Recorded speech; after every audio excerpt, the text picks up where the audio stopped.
मार्गदर्शन करतील अशी सरांना विनंती.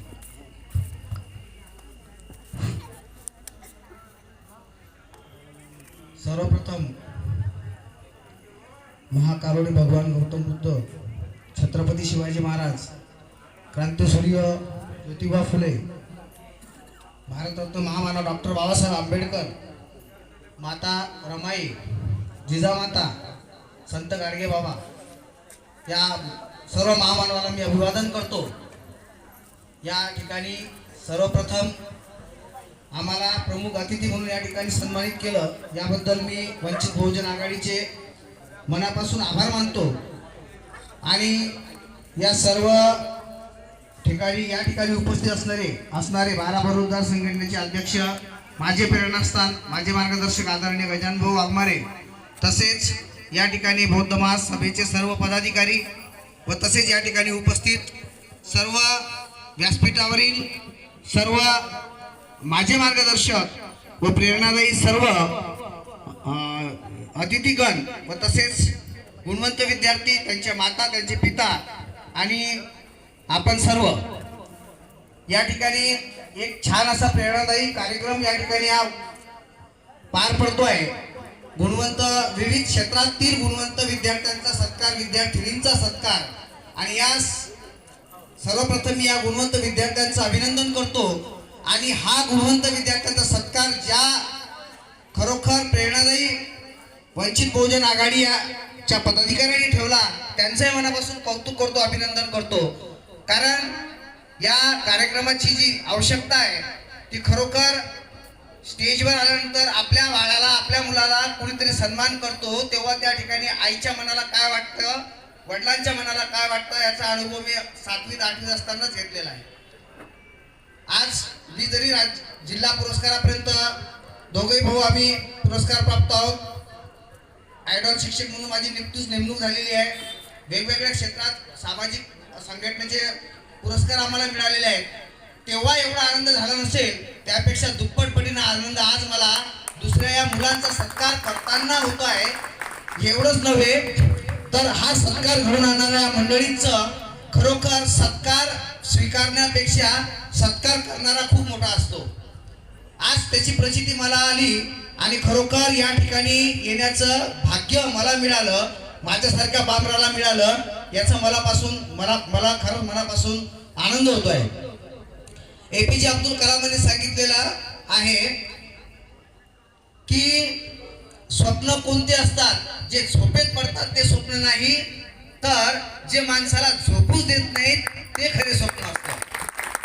आणि या ठिकाणी कोण्या ताईने PhD केलं असेल, कोणी क्रीडा स्पर्धेत नैपुण्य मिळवलं असेल, कोण्या विद्यार्थिनींना 98% मिळवले असतील. या विद्यार्थी ह्या इतरांसाठी प्रेरणादायी झाल्या पाहिजेत. आणि खरोखर हे APJचे विचार यांनी प्रभावित झालेल्या ह्या मुली, तर खऱ्या अर्थाने APJचा एक सोबतच बाबासाहेब आंबेडकरांचं एक वाक्य मला आठवतं, विद्यार्थ्यांनो जागृत व्हा पाठातील. मी लहान विद्यार्थी दशेत असताना तो पाठ शिकलो. त्यात बाबासाहेबांनी सांगितलं की शिक्षणासोबत माणसात शील असलं पाहिजे. मग आपण शिकतो, शाळेत जातो, मग कशासाठी?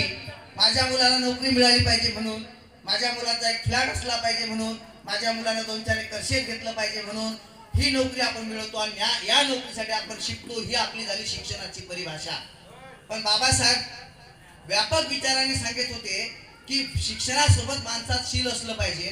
बाबासाहेब 24 पैकी 18 तास अभ्यास करत होते. हा उत्तर तुम्ही पेपरमध्ये लिहिलं, उन्हाळ्याच्या सुट्ट्या लागल्या, घरी गेले, तुम्हाला मार्क्स मिळाले, म्हणजे तुम्ही शिक्षण घेतलं का? नाही. शिक्षण हे कशासाठी घ्यायचं आहे हेच तर बाबासाहेबांनी आपल्याला सांगितलं. शिक्षण कशासाठी घ्यायचं आहे तर शिक्षण हे आपल्याला माणूस बनण्यासाठी घ्यायचं आहे. शिक्षणातून आपल्याला केवळ नोकरी मिळवायची नाही आहे, केवळ मोठमोठ्या पैसा मिळवायचा नाही आहे, तर शिक्षणापासून आपल्याला ज्ञान मिळवायचं आहे. जीवनात कसं वागायचं हे कळायला पाहिजे. ते जेव्हा कळेल, म्हणून त्या वाक्याचा, या ओळीचा अर्थ खूप मोठा आहे की माणसामध्ये शिक्षणासोबत शील असलं पाहिजे. मग शील कशाला म्हणतात? नुसतं पोपटपंची पाठ केलं म्हणजे झालं का? नाही, तर शीलचा अर्थ काय आहे हे आपल्याला कळलं पाहिजे. की मी जर शिकून मोठा डॉक्टर होत असेल, शिक्षक होत असेल, क्लास 2 ऑफिसर होत असेल आणि माझे आई बाबा वृद्धाश्रमात जात असतील तर माझ्या शिक्षणाचा फायदा काय? माझा हा प्रश्न आहे.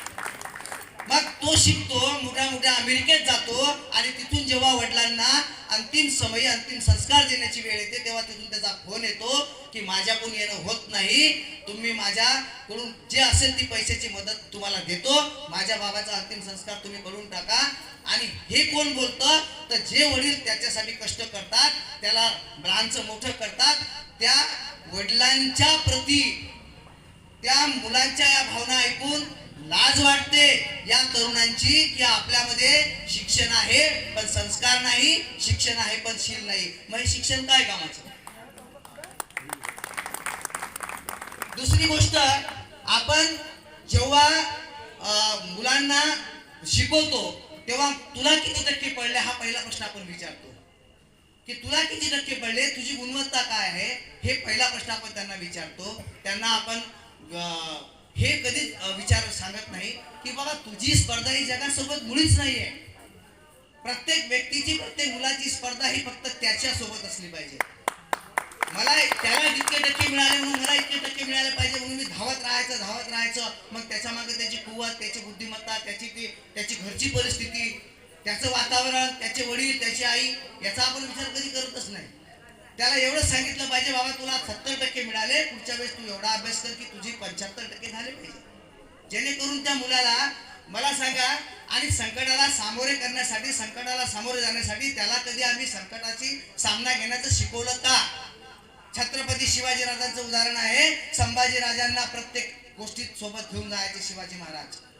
दिल्लीला गेले त्यावेळेस संभाजीराजे सोबत होते. त्यावेळेस संभाजीराजां कशासाठी गेलं असेल, रस्त्याने त्यांनी काय गप्पा केल्या असतील, माझा 4 गुंठे प्लॉट आहे, तिथं 2 BHK माझा फ्लॅट आहे, माझं शेत आहे, ह्या गप्पा त्यांनी नक्कीच केल्या नसतील. त्यांनी फक्त याच्यासाठी सोबत न्यायचे की माझ्या मुलाला माझं यश जसं दिसतं तसं मी घेतलेला यातना हे संकट सुद्धा माझ्या मुलाला कळलं पाहिजे, म्हणून ते संभाजीराजांना सोबत नेत होते. संभाजीराजे सुद्धा तिथं गेल्यानंतर संभाजीराजांनी त्या यातना पाहिल्या, ते कष्ट पाहिले, ते संकट पाहिले आणि बाबाच्या वर ज्यांना आपण छावा म्हणतो, छत्रपती शिवाजी महाराजांचा आपण छावा म्हणतो, त्या संभाजी राजांना ते संकट कळले आणि धर्मरक्षणासाठी काय त्याग असतो आपल्या वडिलांचा हा त्यांनी त्या डोळ्यांनी पाहिला. आणि त्यावेळेस ज्यावेळेस संभाजी राजांना मृत्यू डोळ्यासमोर असताना सुद्धा त्यांनी धर्म सोडला नाही किंवा धर्मासाठी आपलं मरण पत्करलं. हे कशामुळे झालं तर ते संकट शिकवण्याची ताकद शिवाजी महाराजांमध्ये होती. संकट आपण विद्यार्थ्यांना का दाखवत नाही, त्याला आपण एवढ्या फुलात वावरण्याचा प्रयत्न करतो. आपण यात मला आठवते माझा लहान बंधू इथं आहे, मी आहे, वाघमारे सर माझ्या वडिलांना ओळखतात, मला ओळखतात. माझा जन्म कुणाच्या घरामध्ये दुसऱ्याच्या जागेमध्ये झाला आणि डॉक्टर बाबासाहेब आंबेडकरांची वसतिगृह नसते तर आज मी शिक्षक नसतो. आज मी नवीन समाजाचा माणूस आहे. धोपटी घेऊन माझ्या वडिलांनी व्यवसाय केला आणि दुसऱ्याच्या जागेत, कुणाच्या जागेत माझा जन्म झाला आणि बाबासाहेब आंबेडकरांच्या वसतिगृहात मी शिकलो. 7वी पासून 12वी पर्यंत माझा लहाना बंधू तिथे शिकला. बाबासाहेबांचे माझे पहिले वडील, आज 1.5 वर्षात माझे वडील गेले, 81 वर्षी माझे वडील गेले, परंतु मरेपर्यंत मी वडिलांना विसरणार नाही. आणि माझे ते पहिले बाबा आणि बाबासाहेब आंबेडकर माझे दुसरे बाबा, की ज्या बाबांमुळं मी आज शिक्षक झालो, पुरस्कार मिळवण्याच्या पात्रतेचा झालो, एक माणूस झालो. मग आपण शिकत असताना आपल्याला काय बनायचं आहे? डॉक्टर बनायचं आहे, मान्य आहे. शिक्षक बनायचं आहे, मान्य आहे. कलेक्टर बनायचं आहे, मान्य आहे. पण आपण मुलांना हे शिकव बाबा की तू या सर्वांच्या आधी एक माणूस बन. ज्या दिवशी तू माणूस बनशील ना त्या दिवशी त्याच्यातला माणूस जेव्हा जागृत होईल तेव्हा तो दुसऱ्या माणसाची कदर करेल. माणसात देव शोधणारा संत गाडगे बाबा, आणि गाडगे बाबांनी आपल्याला हेच सांगितलं माहित आहे का? सन्मान. आणि कसं असते, बाबासाहेब आंबेडकर जेव्हा भाषण करायचे ना त्यावेळेस गाडगे बाबा बाहेर बसायचे समोर. बाबासाहेब म्हणायचे गाडगे बाबा तुम्ही समोर या. गाडगे बाबा काय म्हणायचे, हे माझं व्यासपीठ नाहीये, मी त्या पात्रतेचं नाहीये, मी इथं बसून तुम्हाला ऐकतो. आणि ज्यावेळेस गाडगे बाबा कीर्तन करायचे ना त्यावेळेस डॉक्टर बाबासाहेब आंबेडकर ना म्हणायचे गाडगे बाबा तुम्ही इकडे या, पण ते सुद्धा स्टेजवर यायचे नाही. म्हणजे हे 2 महान व्यक्ती हे खरे. एकांनी इतक्या डिग्र्या पदव्या घेतल्या की आपल्याला एका दमात त्यांच्या डिग्र्या सांगता येत नाही. दुसरे आमचे गाडगे बाबा, अहो दोघांनी एकमेकाचा सन्मान केला. बाबासाहेब गाडगेबाबांचा सन्मान करायचे, गाडगेबाबा बाबासाहेबांचा सन्मान करायचे. ही आहेत मोठी माणसं आणि ही आहे खरी शिक्षणाची जादू. हे झालं खरं शिक्षणाचं खरं शिक्षणाचं फलित. मग आम्ही मुलांना हे शिकवलं पाहिजे की सन्मान काय केला पाहिजे. आपल्या बापाचाही सन्मान आपण करू शकत नाही, आपल्या आईचा सन्मान आपण करू शकत नाही, आपल्या समाजाचा सन्मान आपण करू शकत नाही. तिथे त्या शिक्षणाचा उपयोग काय. मग माझं हेच म्हणणं आहे की आपण विद्यार्थ्यांना हे संस्कार द्या, हे मूल्य रुजवा. त्यासाठी संस्कार आधी आपल्यात असले पाहिजे. 5 एकर जमीन कमवण्याच्या नादाला लागल्यापेक्षा तुमचं वेळ तुमच्या मुलांना द्या. त्याला असं घडवा की तू 5 एकर जमीन तो पुढं मोठा होऊन स्वतः घेईल. आपला वेळ त्यांना द्या. आम्ही शिक्षक आहे, मुलांना सांगतो माझ्या वर्गात 28 मुलं आहे, 28 पैकी 27 मुलं इंग्रजीचं कुठली ओळ कुठून वाचायला लावा. तिसरा वर्ग आहे, दशलक्ष पर्यंत संख्या ते लिहितात वाचतात.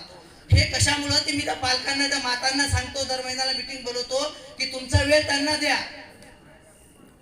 अन्न वस्त्र निवारा त्याच्या पलीकडे शिक्षणीय गरज आहे. तुमचा वेळ त्यांना द्या. आम्हाला काय येते बाबा, काय येते, माझ्या आईला काही येत नव्हतं, माझ्या बाबाला काही येत नव्हतं, पण माझे बाबा माझ्या जवळ बसायचे त्यांनी आणि 2 पैसे 4 पैसे 5 पैसे कमवण्यासाठी बाबा दिवसभर ते दाढी हे करायचे. पण माझ्या हातात त्यांनी कधी वस्तारा दिला नाही की बाबा तुझी मला मदत होईल. कारण त्यांना माहित होतं माझ्या मुलाच्या हातात आज जर वस्तारा दिला तर आज शिकणार नाही. हे त्या माणसाला तेव्हा कळलं होतं.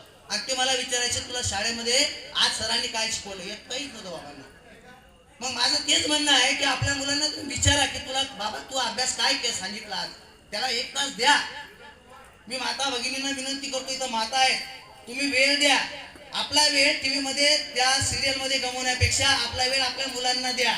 तुम्ही जर सिरियल पाहत असेल, सिनेमा पाहत असतील तर मुलं तेच करतील. त्यासाठी अगदी तुम्ही शिका. तुम्ही त्या टीव्ही पासून दूर व्हा, मुलं दूर होतील. तुम्ही मोबाईल पासून दूर व्हा, मुलं मोबाईल पासून दूर होतील. तुमच्या हातात मोबाईल असतो आणि मुलांना सांगता मोबाईल पाहू नका. तुम्ही टीव्हीच्या समोर बसता, मुलांना सांगतो टीव्ही पाहू नका. अहो आपण तसं वागा. माझ्या घरात मी 25,000ची 17,000ची टीव्ही शाळेत दिली बाबाच्या वाढदिवसाला. मी आमच्या शाळेला 1.5 ते 1 लाखापर्यंत वर्गणी केलेली आहे. आम्ही आमच्या घरामध्ये टीव्ही नाही आहे, तुम्हाला खरं पटणार नाही. दोघे भाऊ शिक्षक आहे, आमच्या घरात टीव्ही नाही. आपल्याला तसं वागावं लागेल ना.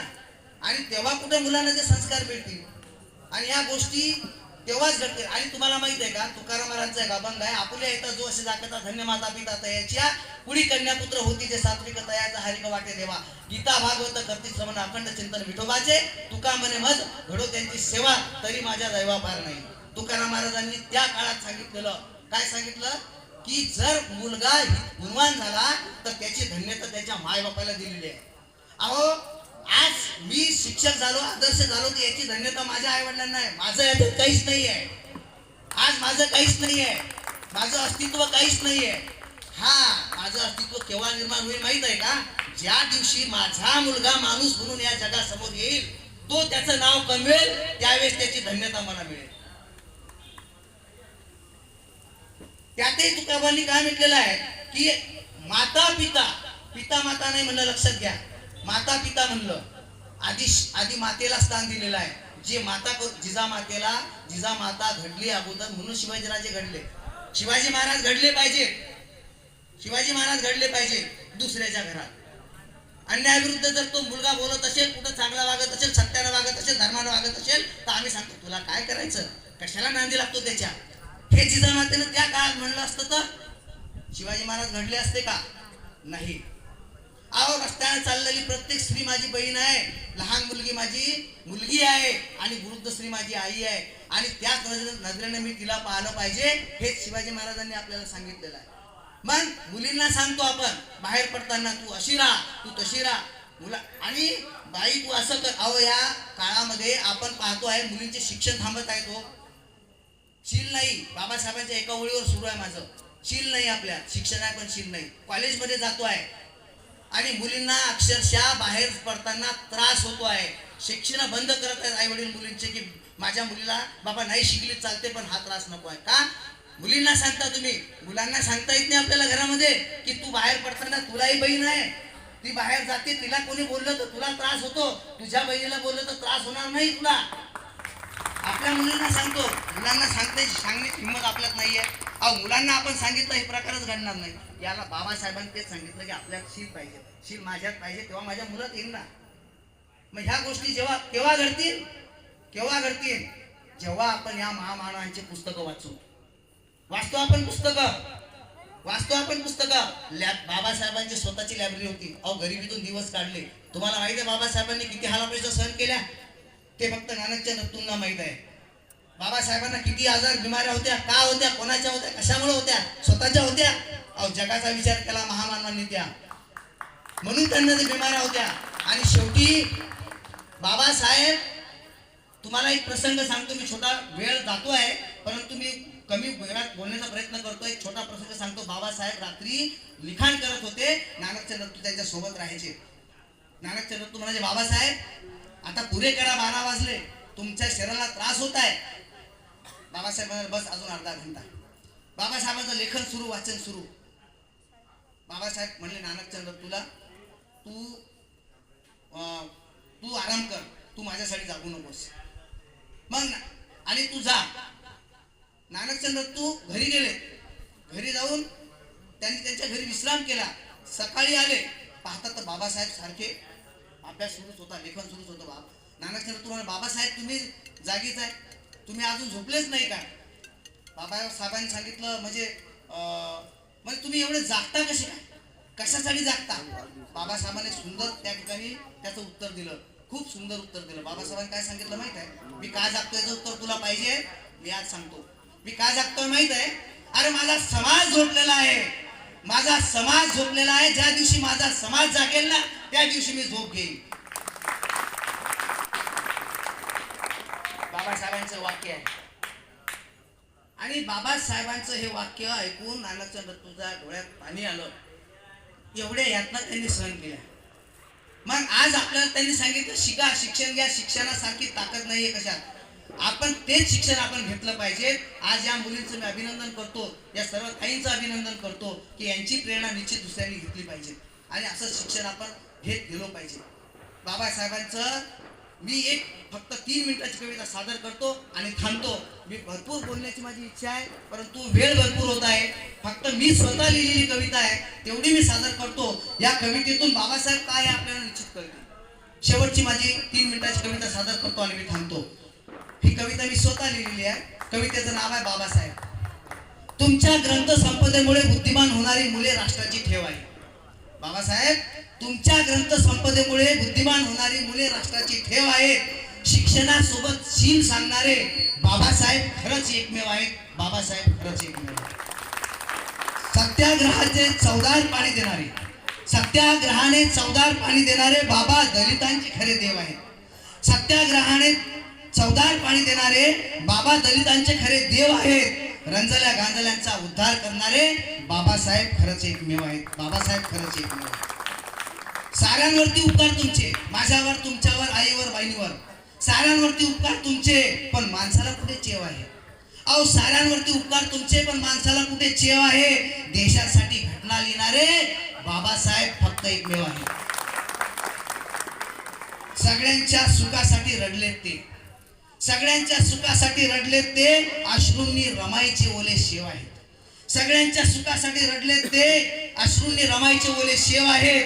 स्वतः रडून इतरांना हसविणारे बाबासाहेब खरंच एकमेव आहेत. बाबासाहेब खरंच एकमेव आहेत. अहो लहान मोठे आमचे तुमचे अविचारांच्या या उठा ठेवाय. वाटून घेतले आपण सर्व. शिवाजी महाराज वाटून घेतले, बाबासाहेब वाटून घेतले, महात्मा फुले वाटून घेतले.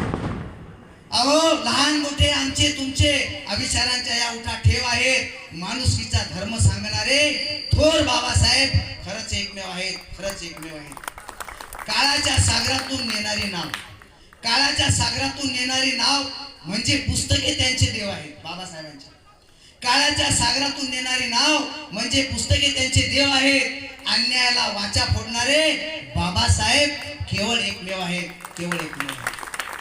जगाला दिली समानता तुम्ही बाबासाहेब, जगाला दिली समानता तुम्ही. तुमच्यामुळे आमच्या माणसात देव आहे.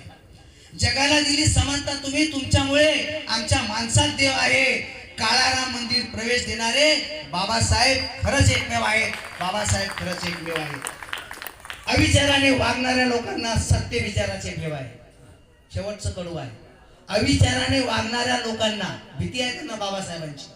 अविचाराने वागणाऱ्या लोकांना सत्य विचाराचे भेव आहे. लेखणीवर देश चालवणारे माझे बाबासाहेब खरंच एकमेव आहेत. माझे बाबासाहेब खरंच एकमेव आहेत. माझे बाबासाहेब खरंच एकमेव आहेत. धन्यवाद.